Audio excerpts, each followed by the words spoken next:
Welcome to another episode of Taylor Newsbreak. I'm your host, Carl Zymak.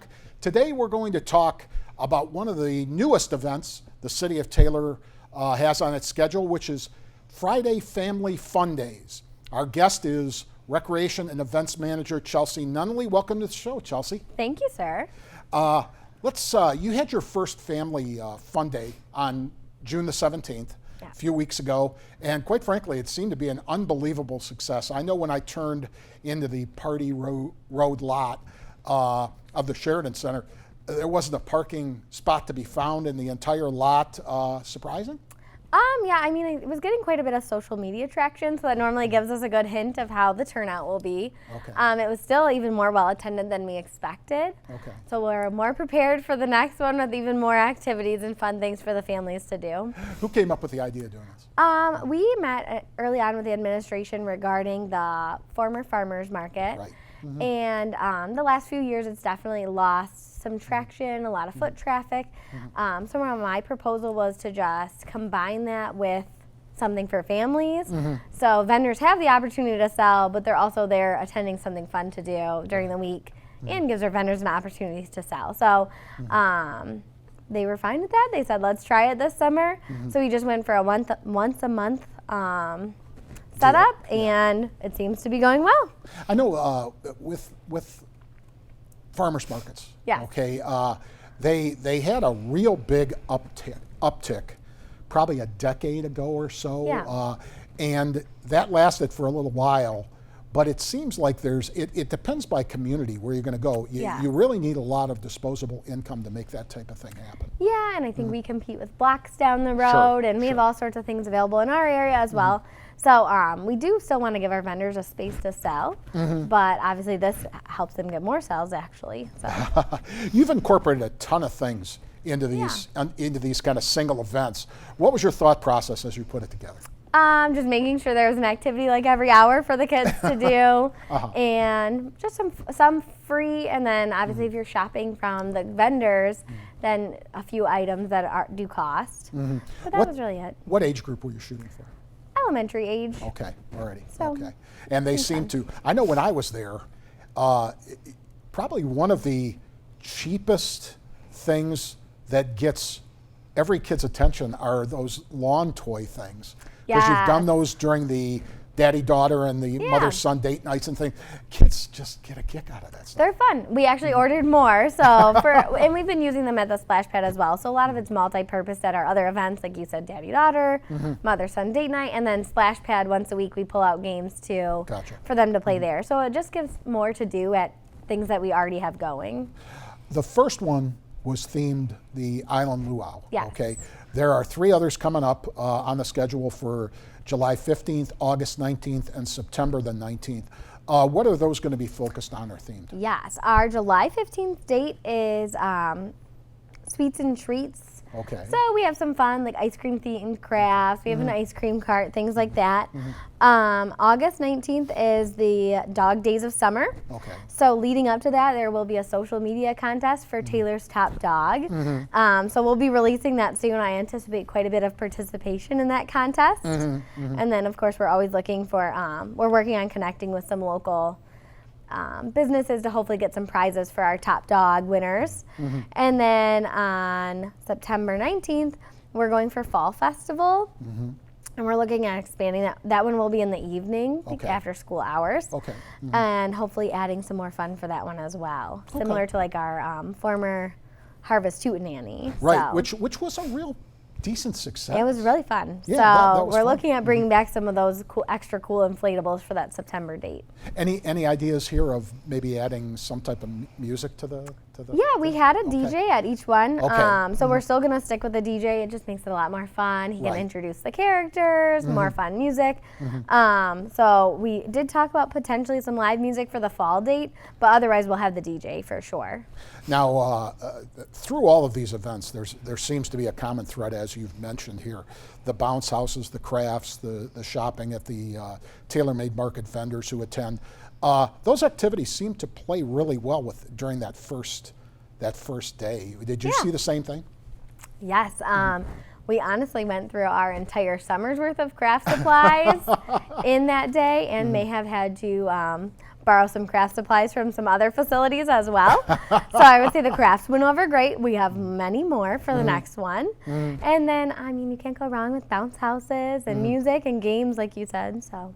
What about the when it comes to the vendors who used to be in the old TaylorMade market and now they're there? I know it's only been one event, one Friday. What kind of feedback did you get back from them? Because, all really positive. Okay, because there were a ton of people, and that's what they're all about all the time. Yes. Well, it gives them an opportunity to get in front of that much more of an audience. And they don't have to, but we did recommend if they can cater some of their their items to the theme as well. Right. Makes it a little more fun if you have dog trees or dog-themed bandanas, things like that. So they seem to really enjoy it. Hopefully they'll be just as successful at the next one. And then we're still taking vendors as well. We have seen an increase for the next one of how many vendors, so hopefully that'll keep growing. That doesn't surprise me. The same goes with food trucks. Food trucks are, you and I have talked about this before, food trucks can be extremely tricky. Everybody says, why don't you get food trucks? And the bottom line is that most of those organizations, unless you can guarantee them X number of people, I sat there and I saw those food trucks and I saw the amount of people and I'm thinking, whoa, this is going to take on a whole different spin when it comes to those type of vendors. Yes, which hopefully we can get another one. We've been working on reaching out to quite a few, so hopefully we'll land another one for the upcoming events. Right. But we obviously want our vendors to be successful, and like you said, there's a lot of cost involved with a food truck, so they do want to know that they're going to have decent sales when they're coming to events, so they need a good size audience. So building off the June date, hopefully we can continue to sell that to other vendors. After all, it is their business, so they got to make some money here. There's no doubt about that. You know, when you were looking at this, why'd you pick Friday? Why'd you pick during the day for the most part? Well, this was still kind of the spin-off of the market initially. Okay, all right. So we stuck with the Friday, which was the date. I know it's changed a few times over the years, but last year it was on a Friday. Sure. It was a little longer. I feel like 4 hours is normally plenty for an event to make sure everyone comes, gets to enjoy, and leaves. I did initially propose Saturday at one point, but staffing-wise, between the pool, the splash pad, the rec center, and our parks department is a little more difficult. Right. So we figured let's try it on a Friday. It does give families something to do during the week. I know kids aren't in school, but that normally means they're with someone, whether it's grandparents, babysitters. So there is something to do during the week. And being there on that first day, you saw so many little kids. Yes. And it was either young moms, grandparents, whatever, and they were looking for a lot of. Are you getting a lot of that post-pandemic? I want to do something. I got to get out of the house. I think people are ready to get out and enjoy, and we've had beautiful weather lately. Hopefully, we continue to, but at least we're protected in the Sheridan. And if you look at other communities, Plymouth, things like that, they also offer kids activities during the week, not just on the weekends, to accommodate families looking for things to do. Right, exactly. Splash Park played part of this activity, or is it just an extra that's going on at the time? It's just an extra going on at the time. Of course, if it's a hot day, we welcome you to go over and visit the splash pad. Which is what? How much does it cost to go? $2 for Taylor residents, $5 for non-residents. Yeah, so it's not a big cost at all. No, and it's fun if you're looking to cool off after this event. Exactly. At noon on each of these Fridays, you promote a special event, and the first one was the Mad Science Show, which seemed to have 150 kids captivated in the one corner, which was really cool. What and when are the others? How are you playing in our the next rest one of the is a specials? magic show. So that will be coming up at the July date. I know one of the next 2 dates is the Music Lady. So she'll come in and put on a special kids concert. And then our September date, we haven't announced all the festivities for that one yet. So that'll be in the works. You've got plenty of time for that. Yes, that's in the works. Children's characters have been a big part of these presentations, and your relationship with Carrie Ann and her cast of characters, her never-ending cast of characters and crew, has been a consistent part of some of your big presentations.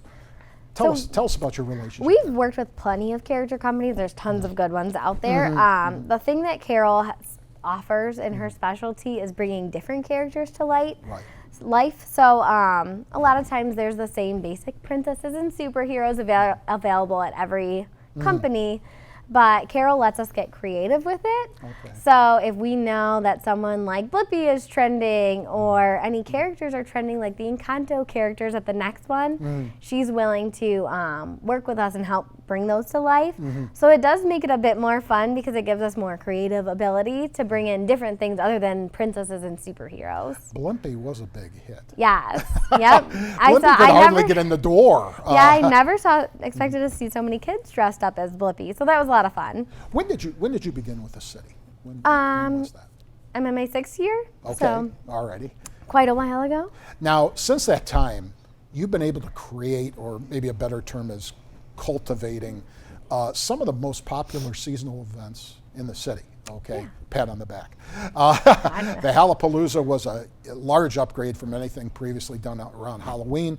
Winterfest, with the 5K run, the parade, the tree lighting, the fireworks, turned into a mainstay, even when you had to adjust during the pandemic. Do you find yourself sitting at home at night trying to dream up other events? Yeah, we have a good little team.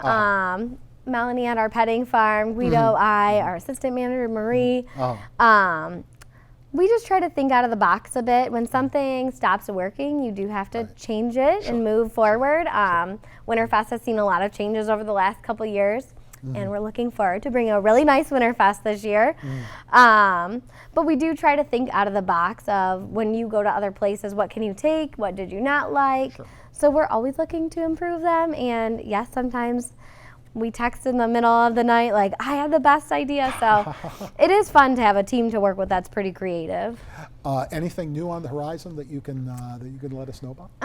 We have, for sure, our Hallopalooza will be back this year. Okay, all right. We're extending Winterfest a bit, so instead of just 3 nights this year, it'll be 5 evenings. Okay. Plus the initial kickoff with the 5K and everything. So quite a bit still in the works in the rec department. We want to keep growing over time, and we just want to make sure we can sustain them well as we do. You know, when you brought up that the extension of the Winterfest. Yes. Now, the one thing that we've usually had Winterfest on the Thanksgiving holiday. Yes. We're changing that for the first time, right? Yep. What are we doing? We are moving to the weekend after the holiday, December 3rd. Okay. I know it may be a bit chillier, but it does take it off the probably big. not gonna be that No, much and it's a chilly. big. Yeah. That's a big game day, the Ohio-Michigan game, Right. and then it's also a holiday weekend, so a lot of traveling, which sometimes is to our benefit, but is difficult for our groups that are participating in the parade. Right. So we're hoping to actually see an uptick on participation with moving it off the holiday weekend. Yeah, especially when you look, and we've had great success. Okay? Yes. But when you look and you stack up Thursday, Thanksgiving, Yeah. Friday is Black Friday, Saturday is the Michigan game, and you know that's kind of the wind down to the college football season and everything. Yes. That is a extremely busy weekend to the point where I think you get parade units that have to make decisions on where they're going and things like that. Moving it back could be a definite benefit. Yes, and it'll be nice. We have a really great team, our parks crew, so it'll be nice to let everyone enjoy the holiday a bit this year as well. It's been quite a few years, so plus I think families will get to enjoy the holiday, then come out and really kick off the Christmas season with us. Now, unlike when you and I were working fairly close together in City Hall for a while, neither of us are in City Hall anymore. You're over at the Recreation Center. You guys got a lot going on right now. Yes. What's going on at the Rec Center? We have been under a major renovation over the last year. It started with the locker or with the weight room, the cardio room, the addition of the spin room, and the hit room. They then moved into the restrooms and the locker rooms, which are starting to wrap up now. And then we're going in, we just got a new front counter space, and then they'll paint the whole building inside and out starting this week. Which should be fantastic. I know that building, that's an older building. It's a Yes. smaller building. I know you're like a lot of other young women who are athletic and who want to work out and stuff. So you've been to other facilities. Yeah. Many of these facilities, like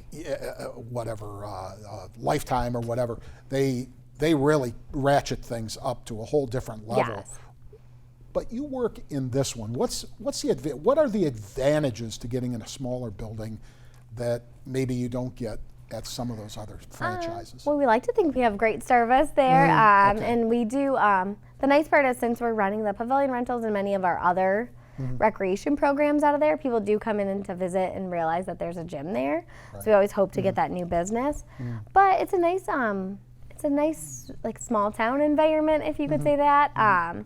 We also have the benefit of we don't have reoccurring fees or membership. So instead of being charged automatically the first of every month with that yearly annual fee that all gyms have, it's just a month to month. Right. So you can come in and pay if you know you're gone all of July for vacation or work. You can come in and pay for August when you get back.